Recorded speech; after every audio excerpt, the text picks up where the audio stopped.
of your team.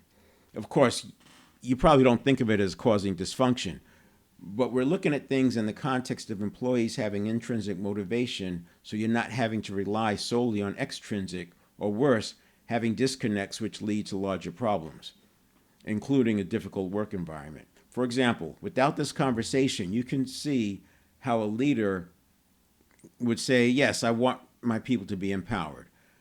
I regularly tell them they're empowered to take action, and I remind them that they have freedom of action every day. We're constantly leaning into that conversation. That could be what you hear from a leader. But when you talk to the employees, or maybe there's a 360, and the employees say something like, are you kidding me? There's no way I'm stepping out on that limb again. I did that once, got my head handed to me.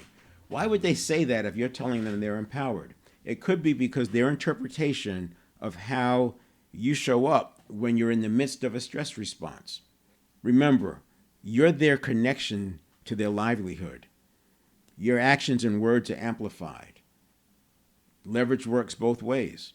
You may think of it as a mild reaction from your perspective, but to them, it's like a massive, near existential experience.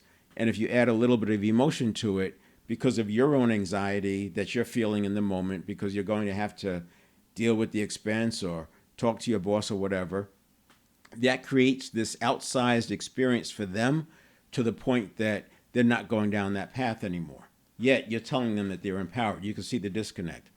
A leader may never connect those two things on their own. By practicing in this way with the positivity process and the problem-solving capability-based limited authority or autonomy, you're doing a lot towards removing that possibility. Next week, I'll introduce additional steps you can take as a leader or owner to align your environment with your vision. I'll see you next week.